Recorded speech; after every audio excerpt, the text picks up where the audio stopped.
একটি কথা মজা করে বলতেই হয়, ওনারা আসলে আগে আমাদেরকে ধরতে আসতেন, ঠিক তো? এখন মাশাআল্লাহ ভালোবাসা দেবার জন্য এসেছেন। সো আজকে আমরা তাফসীর প্রোগ্রামের পক্ষ থেকে ওনাদেরকে মোবারকবাদ জ্ঞাপন করছি। প্রশাসনের সকল ভাইদেরকে আল্লাহ তাআলা ভালো রাখুক, চিল্লায় বলি আমিন। এখন ওনারা আমাদেরকে সেফটি দেয় আল্লাহ তাআলা। আমরা তো এমন একটি বাংলাদেশেই চেয়েছিলাম। আরে ভাই কথা বলে না, ঠিক না? যাক কথা।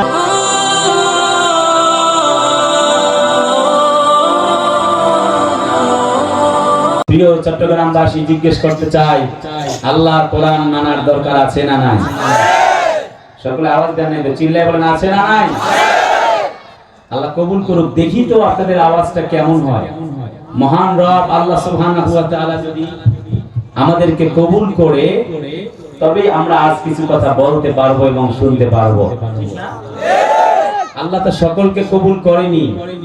অনেকে টেলিভিশনের সামনে বসে ডান্স দেখতেছে, সাকিব খানকে দেখছে। যত কথা রাখা ছিল এই বুকে জমা, তোমাকে জানিয়ে দিলাম ও প্রিয়তমা।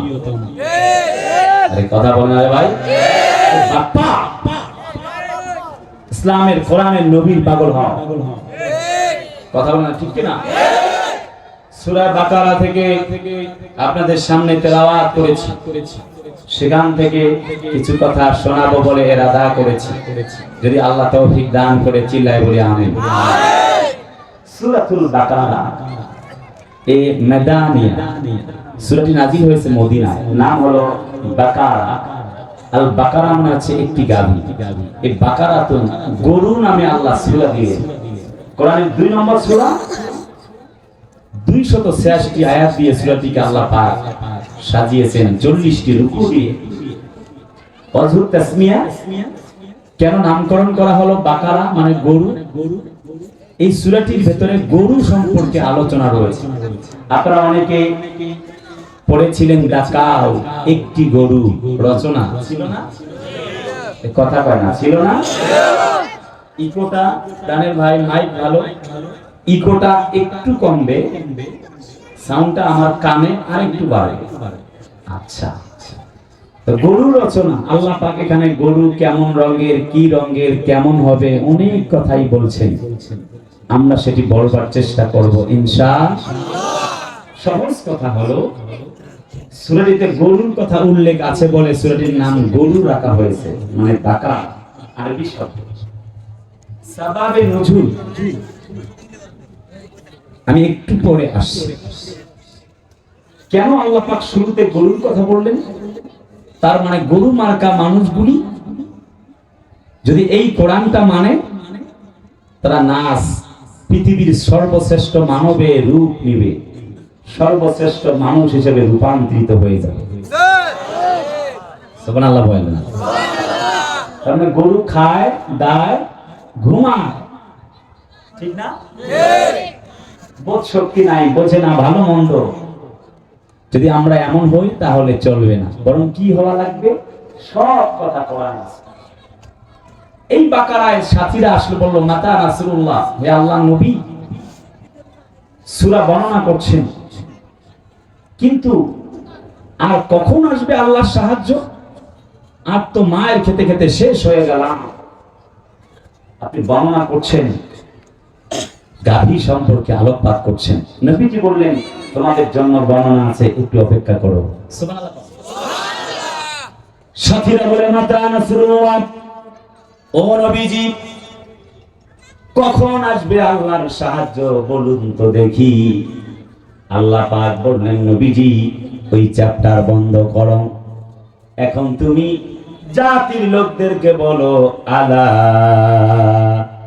ইন্না নাসরাল্লাহি করিব। এই তো আসছে আল্লাহর সাহায্য এবং বিজয়। আল্লাহ পাক বলেন, ওয়া কানা হাক্কান আলাইনা নাসরুল মুমিনিন। আল্লাহ সাহায্য আসবে যদি তোমরা মুমিন বান্দা হতে পারো। আল্লাহ পাক অন্য জায়গায় আরো বলেন, ওয়ালা তাহিনু ওয়ালা তাহজানু ওয়া আনতুমুল আ'লাউনা ইন কুনতুম মুমিনিন। তোমরা ভয় পেও না, একটু চিন্তিত হও না, হতাশ হও না। যদি তোমরা মুমিন হও তোমরাই বিজয় লাভ করবে। জোরে কন্যা সুবহানাল্লাহ। দয়ার নবীজি, মায়ের নবীজি, ইসলামের নবীজি কোরআনের দাওয়াত দেন। নবীর উপরে যখন কোরআন নাজিল হয়ে গেল, ইকরা বিসমি রাব্বিকাল্লাযী খালাক, জোরে কোন আল্লাহু আকবার। নবীজি বলুন আপনার প্রতিপালকের নামে, যিনি আপনাকে সৃষ্টি করেছেন। মায়ের নবী, আমার দয়ার নবীজি, তিনি বললেন মা নাবে কারি, আমি তো পড়তে জানি না। তিনবার তিনি যখন বললেন, আল্লাহ বললেন যাও জিবরিল যাও যাও, মুহাম্মদ হারগিজ না গোপ্তা তানা গোপ্তা, জিবরাইল হারগিজ না গোপ্তা তানা গোপ্তা রব্বুল জালিল। ওই জিবরাইল, তুমি তো সব কিছু জানো না, আমার নবী যা জানে আমি তো তারে রাহমাতাল লিল আলামিন বানায় দিব। মুহাম্মদ খরমরে মুস্তাফা বস, মুহাম্মদ হাবিবে হামদে খোদা বস। ওরে জিবরাইল, তুমি তো জানো না আমি আল্লাহ যা জানি। আমার নবীকে গোটা পৃথিবীবাসীর জন্য আমি আল্লাহ পাক সৃষ্টি করে দিয়েছি। গোটা পৃথিবী আমার জন্য পাগল, আর আমি স্বয়ং আল্লাহ আমার নবীর জন্য পাগল। ওমা আরসালনাকা ইল্লা রাহমাতাল লিল আলামিন।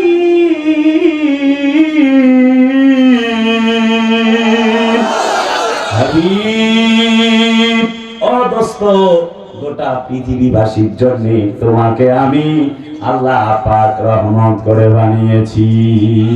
জিবরাইল যাও যাও যাও যাও, দ্রুত চলে যাও। বুকটা ওপেন হার্ট সার্জারি করে কোরআনে কারীম রাসূলুল্লাহর সিনা মোবারকে প্রবেশ করিয়ে দিলেন। নবীজি বললেন, খাদিজারে, এখন থেকে শুধুমাত্র আমি তোমার স্বামী নয়, কলমা পড়ো, ঈমান আনো, ওহীর কিতাব আমার উপরে নাজিল হয়েছে। একটি মুহূর্ত দেরি হলো না, হযরত খাদিজা পড়ে নিলেন, আশহাদু আল্লা ইলাহা ইল্লাল্লাহু ওয়া আশহাদু আন্না মুহাম্মাদান আবদুহু ওয়া রাসূলুহু, লা ইলাহা ইল্লাল্লাহ, লা ইলাহা ইল্লাল্লাহ, লা ইলাহা ইল্লাল্লাহ। পাইলে নিরালায় গো নবী, পাইলে নিরালায়, পাইলে নিরালায় গো নবী, পাইলে নিরালায়। দুই কদমে চুমু খাবো, দুই কদমে চুমু খাবো, চরণ ধুলি মাখবো গায়। পাইলে নিরালায় গো নবী, পাইলে নিরালায়, পাইলে নিরালায় গো নবী, পাইলে নিরালায়। লিল্লাহে তাকবীর। দয়াল নবী কত দূরে,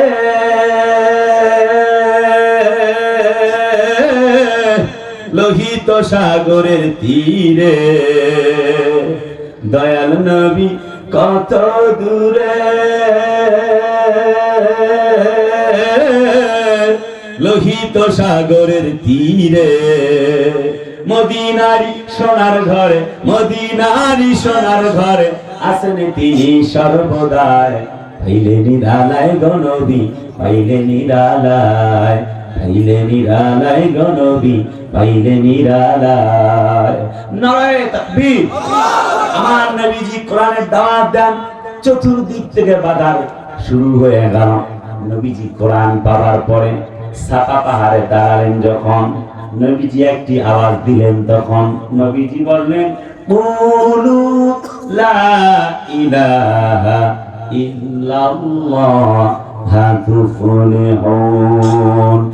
এক কলমা পড়ো, ঈমান আনো, আল্লাহ ছাড়া আর কোন মালিক নাই। আছে? জোরে চট্টগ্রামবাসী, আল্লাহ ছাড়া কোনো মালিক আছে? যদি বলি আল্লাহ তোমার পরিচয় বলো, হোয়াটস ইওর নেম, তোমার নাম কি বলো, মা ইসমুকা।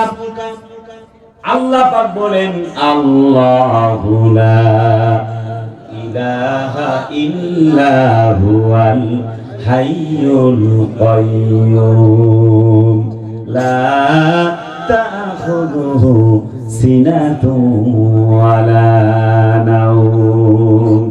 জোরে কোন আল্লাহু আকবার। আমি আল্লাহ, সুবহানাল্লাহ কয় না? আর আল্লাহর পরিচয় বলি, আল্লাহ পাক বলেন ইন্নানি আনাল্লাহ, নিশ্চয়ই আমার নাম হলো আল্লাহ। আনা ফাবুদুনি, আমি যেহেতু এক, অতএব তোমরা আমার গোলামি করো। কি জন্য গোলামি করবা?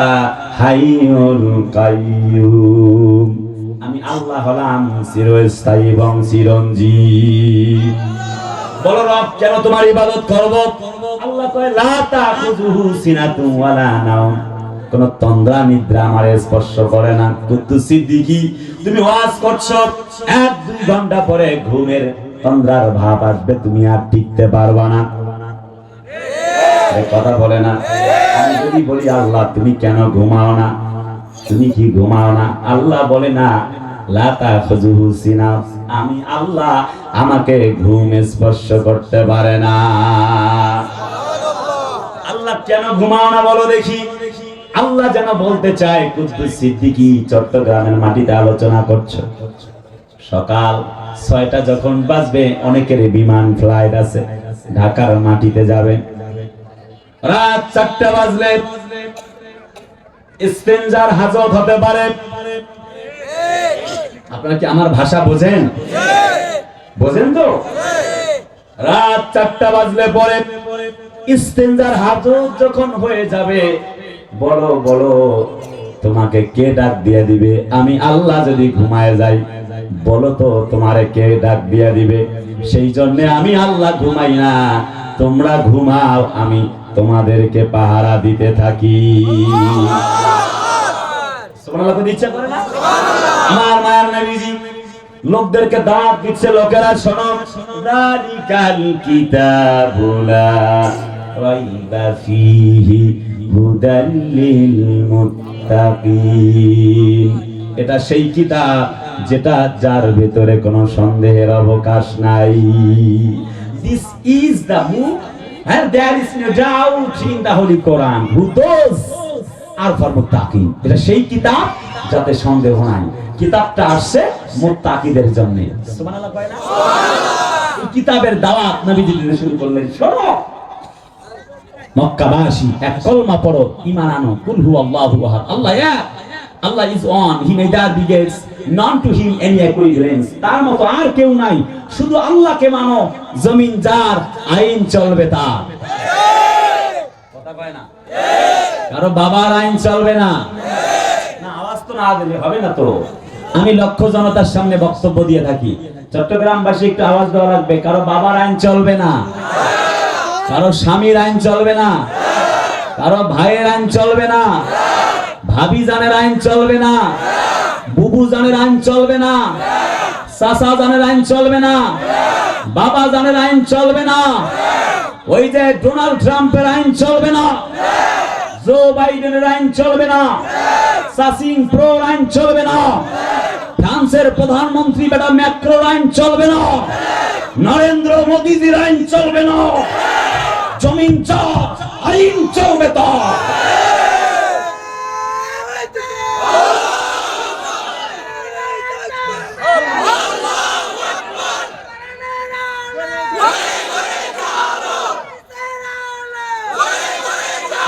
يريدون ليطفئوا نور الله بأفواههم والله متم نوره ولو كره الكافرون। আল্লাহু আকবার। তারা চেয়েছিল ইসলামের আলোকে নির্বাপিত করে দিবে, কোরআন মিটায় দিবে, কথা বলে না? 144 ধারা কোরআনের মাহফিলে চালু করেছিল। ইসলাম আলা কোরআন আলা নন্দিত আলেমদেরকে জেলখানার কুঠরিতে বন্দী করেছিল। এই তো আপনাদের কৃতি সন্তান কোর্টে উঠে যখন বক্তব্য দিলেন, আলহাজ শাহজাহান চৌধুরী সাহেব, আমার হাতের মধ্যে হ্যান্ডকাপ, পায়ের মধ্যে ডান্ডা বেরি, মনে হয় যেন কত বড় চোর। কথা বলতে হবে ঠিক কিনা? কিন্তু বন্ধুরা, এই মানুষগুলি কোনো অপরাধ নাই, অপরাধ নাই। আমার বন্ধু বর আমির হামজার একসাথে বিশ্ববিদ্যালয়ে চলেছি, খেলেছি, পড়েছি, কোনো অপরাধ নাই। আমাদের ছোট্ট পিচ্চি রফিকুল ইসলাম ভাইটির বিনা অপরাধে কোরআন প্রেমিক তৌহিদি জনতার হৃদয়ের মণিকোটে অবস্থানকারী এই ছোট্ট বক্তাকে তারা জেলখানার কুঠিতে বন্দী করে রেখেছিল। কথা বলা লাগবে। আমাদের একটি কোরআনের পাখি ছিল, নন্দিত আলেমে দ্বীন, আল্লাহর একজন ওলি ছিল, যার বক্তব্য শুনে হাজার চোর ডাকাত টেন্ডারবাজ হাইজাকাররা ভালো হয়ে গেল। দিলু শিকদারকে সালাম না দিয়ে আল্লামা দেলোয়ার হোসেন সাইদিকে সালাম দিয়া রাজাকার স্লোগান দিয়ে জাতির সামনে তাকে জঙ্গি বানাবার চেষ্টা চালানো হলো। অবশেষে ওই রাজাকার স্লোগান দিয়া জালেম শাহীকে আল্লাহ পাক জমিন থেকে বিদায় করে দিয়েছেন। এই শাহজাহান চৌধুরীরা 17 বছরে বিএনপি জামাতের ভাইয়েরা সেই দেয়ালের মতো, হিমালয় পাহাড়ের মতো, পর্বতের মতো দাঁড়িয়েছিল। ইসলাম, কোরআন এবং মুসলমানদের পক্ষে কথা বলেছিল, তাদেরকে দমানো যায় নাই। 2-4 জনেরকে লাশ বানানো গেছে। জালেম শাহী যখন ক্ষমতাচ্যুত হয়েছে, তখন 17 বছর নয়, 17 ঘন্টা নয়, 17 মিনিট নয়, 17 সেকেন্ডও টিকতে পারে নাই। বাংলাদেশের মুসলমানেরা জুতা পিটা করে জালিম শাহীকে বিদায় করেছে। ঠিক কিনা বলেন? আবার অনেককে বাকুম বাকুম করতে দেখা যায়। আমি বলি, বেটা, টাইটানিক জাহাজ নাবিকরা তুলতে পারে নাই, তুমি আসছো ভাঙ্গা নৌকা তুলতে। 17 বছর আগে অপেক্ষা করো, তারপরে 17 বছর জ্বালিয়েছে। কথা বলে না? ঠিক না? রায়নাঘর তৈরি করে গুম এবং খুনে রাজ কায়েম করে ইসলাম এবং মুসলমানদেরকে হত্যা করেছিল। ইসলামী শিক্ষা ব্যবস্থাকে মূলোৎপাটনের চেষ্টা করেছিল। আল্লাহর কোরআনের মাহফিলে 144 ধারা জারি করেছিল। কোরআনের সেই মানুষ, প্রিয় মানুষগুলিকে বন্দী করে ফাঁসির মঞ্চে ঝুলিয়েছিল। তাদের ভাঙ্গা নৌকা বাংলার মাটিতে আর ভাসতে দেওয়া হবে না, হবে না, হবে না।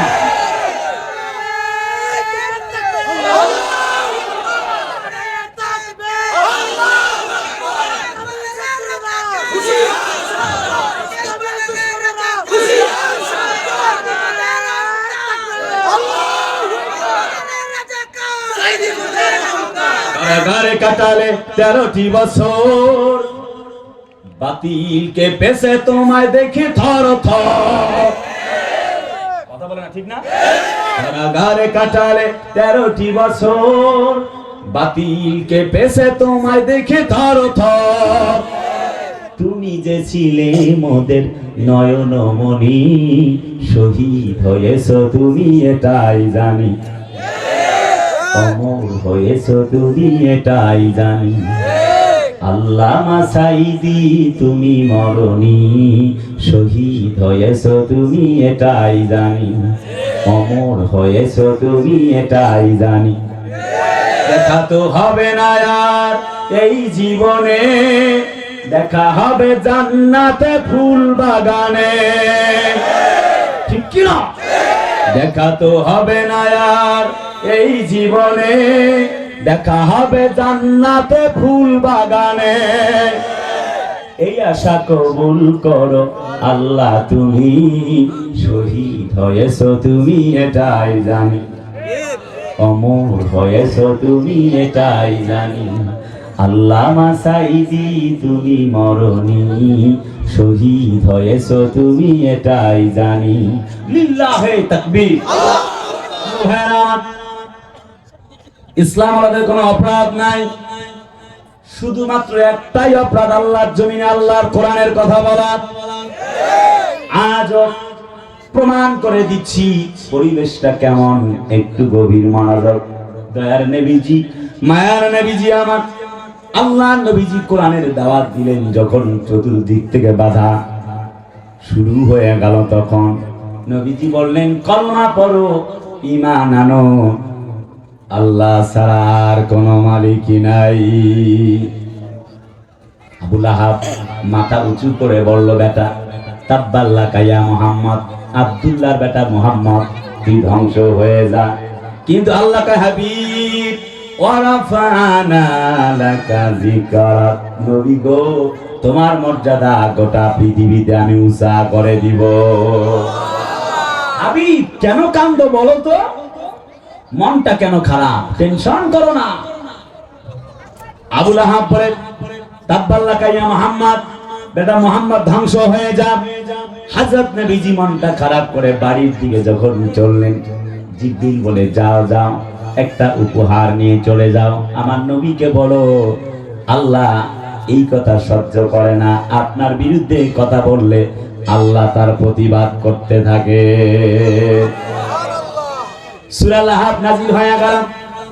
হযরত নবীজি আবু লাহাবের কাছ থেকে একটু দূরে আবু জেহেলের বাড়ির দিকে যখন চলে যাচ্ছিলেন, নিজের বাড়ির দিকে, আবু জেহেলের বাড়িতে সামনাসামনি কাছাকাছি পড়ে গেল। নবীজি আবু জেহেলের বাড়ির দরজায় গিয়ে নক করলেন, শোনো চাচা, তোমার সাথে আমার একটু কথা আছে, একটি বিষয় তোমার জন্য উপহার নিয়ে আসি। এবার চাচা আবু জেহেল বলে, কি বেটা উপহার নিয়ে আসছো, দাও তো দেখি। হাত পেতেছেন, নবীজি বলেন হাতের মধ্যে দেওয়া যায় না, তোমার কানের মধ্যে দেওয়ার প্রয়োজন। সুবহানাল্লাহ কয় না? আবু জেহেল বলে, বেটা বুঝতে পেরেছি, কোরআন শোনাতে চাও, বেটা তোর কোরআন এই জমিনে চলতে দেওয়া হবে না। আর নবীজি বলে, এই জমিনে কোরআন বলবো না যতক্ষণ আমি মুহাম্মদ যাব না ততক্ষণ। আরে কথা বলে না কেন? আমাকে আমাদের মুফতি আমির হামজা ভাই সহ অসংখ্য বক্তাদেরকে কোরআনের মাহফিলে বাধা দেবার চেষ্টা করা হয়েছিল। আমার হাজার হাজার ক্যাসেটের মাধ্যমে আপনারা দেখেছেন কতবার আমাকে মাহফিলে বাধা দিয়েছিল, হামলা করেছিল। একটি মুহূর্তের জন্য আমার কণ্ঠ বন্ধ করা যায় নাই। বন্ধ করতে হয় সাইবার ক্যাপ বন্ধ করো, যদি বন্ধ করতে হয় গানের প্যান্ডেল বন্ধ করো, যদি বন্ধ করতে হয় জুয়ার আড্ডাগুলি বন্ধ করো। এই জমিন আল্লাহর, কোরআন আল্লাহর, কথা চলবে আল্লাহর। কোন মরদের বেটা বেটি সাধ্য নাই আল্লাহর কোরআনের আওয়াজকে বন্ধ করতে পারে। আল্লাহ তো ওয়াকাল আল্লাযীনা কাফারু লা তাসমাউ লিহাযাল কুরআন। প্রিয় ভাইরা আমার, নবীজি কোরআনের দাওয়াত দেন, বাধা। আবু লাহাব, উতবা সাহেবা, মুগিরার গোষ্ঠী এক হয়ে গেল। নবীজি আবু জেহেলের সামনে কোরআন শোনাবে। আবু জেহেল অনেক জোরে ধাক্কা মারছে নবীকে। হযরত নবীজি, বিশ্ব নবীজি দাঁড়িয়ে আছেন। আল্লাহ বলেন, জিবরিল যাও, জিবরিল যাও, যাও, জিবরিল যাও, যাও, যাও, আমার নবীর পা টেনে ধরো। সুবহানাল্লাহ বলেন। জিবরিল এসে নবীজির পা টেনে ধরলেন, বললেন, হাবিব গো, যতই আপনাকে গা ধাক্কা দেখ না কেন, গলা ধাক্কা দিয়া আবু জেহেল কোনো লাভ করতে পারবে না। নবীজির পা টেনে ধরে আছেন। আবু জেহেল বলে, বেটা মুহাম্মদ, তোমাকে ধাক্কা দিতেছি, আমার জমিন থেকে সরছো না কেন বলো? নবীজি বলেন, ধাক্কা দিয়ে লাভ হবে না, আমাকে জিবরাইল আমিন টেনে ধরে আছে। ওমা রামাইতা ইজ রামাইতা ওয়ালাকিন্নাল্লাহ রামা। জিজ্ঞেস করতে চাই, সেই আল্লাহ আজও আছে না নাই? নবীজি এবার কোরআন শোনায়, তাব্বাত ইয়াদা আবি লাহাবিন ওয়া তাব। আমার নবীজি, বিশ্ব নবী যখন এমনি করে শোনায়, আবু লাহাবের দুটি হাত ধ্বংস হয়ে যায়। আবু জেহেলের মনটা খারাপ হয়ে গেল। 2 নাম্বার, নবীজি বললেন, মা আগনা আনহু মালুহু ওয়া মা কাসাব। জোরে কোন আল্লাহু আকবার। নবীজি বলে আবু লাহাব যতগুলি সম্পদ কামাই করছে, 2 নম্বরই কইরা, দুর্নীতি কইরা, অবৈধভাবে ক্ষমতায় আইসা। আরে কথা বল না রে ভাই। আজকের পৃথিবীতে আপনারা লক্ষ্য করেছেন একজন প্রধানমন্ত্রী সাবেক, তিনি বক্তব্য দিয়েছিলেন ওনার পিয়ন 400 কোটি টাকার মালিক, হেলিকপ্টারে চড়ে। তাহলে বাড়ির মালিক যদি এত বড় চোর হয়, মানে বাড়ির পিয়ন যদি এত বড় চোর, তাহলে মালিক কত বড় চোর? এই কথা বল না কেন? তিনি কত টাকার মালিক, কত টাকা বিদেশে মানি লন্ডারিং করেছে, কথা বলতে হবে। আল্লাহ পাক সব কথা বুঝাচ্ছেন। ওই যে শোনো, খেতে পারবে না, ওই যে হাউন আঙ্কেল, কথা বলে না রে, সম্পদগুলি খেতে পারলো না। জাস্টিস মানিক যখন তিনি সিলেটের বর্ডার দিয়ে পার হতে লাগলেন, বিএসএফ এর ভাইয়েরা বললেন, হোয়াটস ইওর নেম, বলো তোমার নাম কি? তিনি বললেন জাস্টিস মানিক, আমার নাম বিচারপতি মানিক। তখন বিএসএফ এর ভাইয়েরা বলছিল, ও মানিকা, আরেক কথা কয় না রে। যখন তিনি কোরআনের পাখিটা ফাঁসি রায় দিয়ে দিলেন, টক শোতে এসে বক বক বক বক করতেছিল, আজ সাইদির ফাঁসি দিয়া দিলাম, কথা কয় না রে। আল্লাহ কয়, আল্লাহু আকবার ওয়ালিল্লাহিল হামদু, বিসমিল্লাহির রহমানির রহিম। ওয়া মাকারু ওয়া মাকারাল্লাহ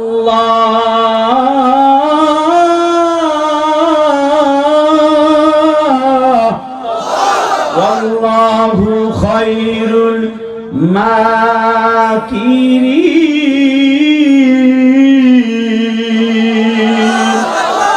তারা ষড়যন্ত্র করেছে, আমি আল্লাহ পাক কৌশল করেছি, নিশ্চয়ই আমি আল্লাহর কৌশল জিতে যাবে।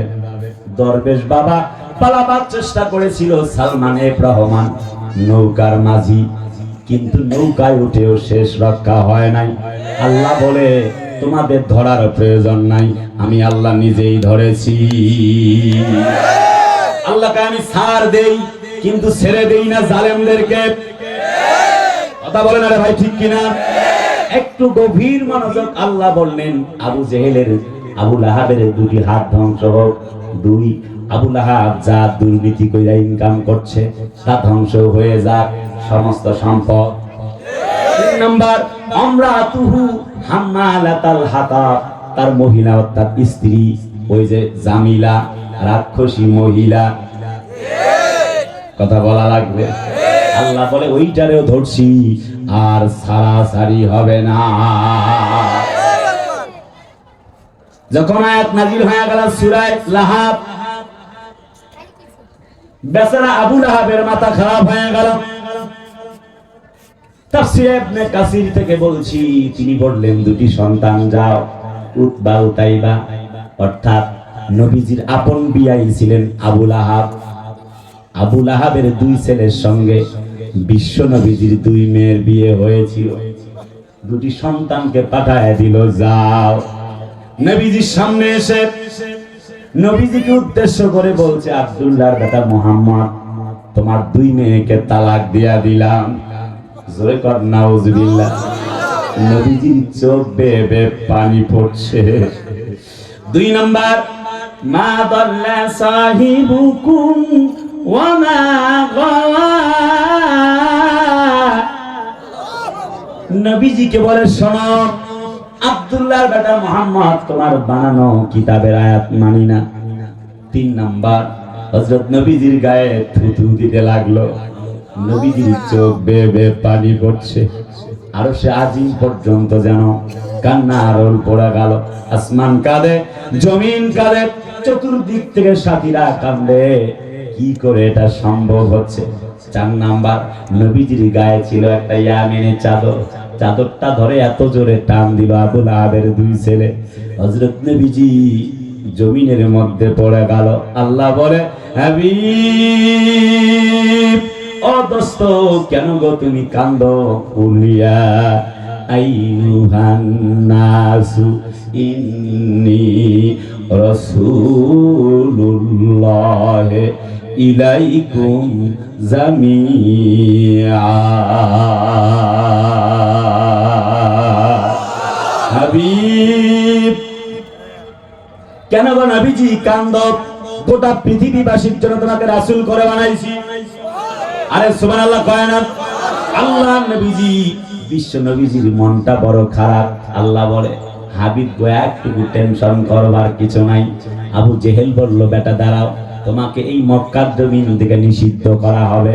আল্লাহ বলে, হাবিব, এই জমিনের আদালতে ইসলামকে যারা নিষিদ্ধ করতে চায়, তোমাকে নিষিদ্ধ করতে চায়, আসমানের আদালতে আমি আল্লাহ প্রসিদ্ধ করব। আরে কথা কয় না?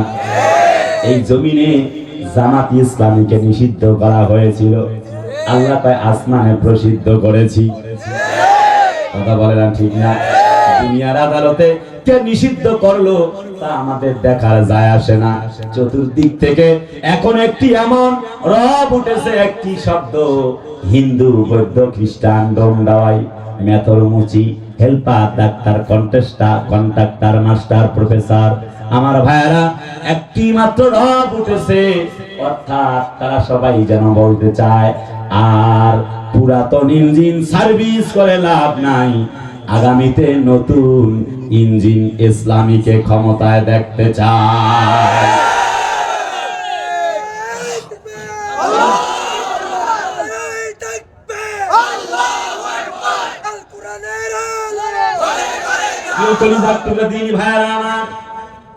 ও পর্দার আলের মা ও বোনেরা, একটু গভীর কান খাড়া করে শোনা লাগবে। নবীজি এবার বললেন, আল্লাহুম্মা সাল্লাত আল্লাহুম্মা বারিক আলাই ইয়া রাব্বাল আলামিন কালবার মিন কালাবিল আযাব। রব্বুল আলামিন গো আল্লাহ, এই যে উদ্বাউতা এবারে ধরিও, একটা হিংস্র প্রাণী দিয়ে জমিন থেকে বিদায় করে দিও। বদদোয়া দিতে দেরি হয়েছে, নবীর দোয়া কবুল হতে দেরি হয় নাই। আমার তো মনে হয় আমাদের একজন জগৎ বিখ্যাত জননন্দিত আলেম আল্লামা সাইদি, যা তিনি বদদোয়া দিয়েছিলেন, আজ হাড়ে হাড়ে যেন বাতিল শক্তি জালেমদের গায়ে তাই লেগে যাচ্ছে। তিনি বলেছিলেন, সময় আসবে একদিন এমন, ইন্দুরের গর্ত পাবা না পড়াবার জন্য। তাই হয়েছে, হয়নি?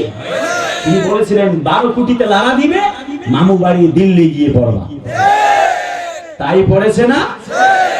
আমার তো অবস্থা দেখে, বাস্তবতা দেখে মনে হচ্ছে সাইদি যেই সকল বদদোয়া দিয়েছিলেন সব লেগে যাচ্ছে তাদেরকে। প্রিয় বন্ধুরা আমার, নবীজি বদদোয়া দিলেন, শুনতেছেন আপনারা? আপনারা আছেন না নাই? যুবকদেরকে কম পাচ্ছি, যুবকরা আছো না নাই? তোমরা তো কত দুষ্ট, আমি তো চিনি তোমাদেরকে। ওদেরকে ভালো না মন্দ পরীক্ষা করার জন্য এখন আর টেস্টার লাগে না। চুলের কাটিং দেখবেন চতুর্দিক দিয়ে চুল কাইটা, চুল মাঝখানে রাখছে তালপট্টি দ্বীপ বানায়া। আমি নাম দিয়েছি কুত্তা কাটিং। আছে না? একদিন একটাকে ধরলাম, এই মিয়া তোমার প্যান্টের এখানে সেরা, এখানে সেরা, এখানে সেরা, কাহিনী কি? কি ইন্দুরে কাটছে নাকি? ও হুজুর না, এগুলি হচ্ছে স্টাইল। এখন আবার দেখি হাফ প্যান্ট পরা শুরু করছে। যুবক, তুমি এত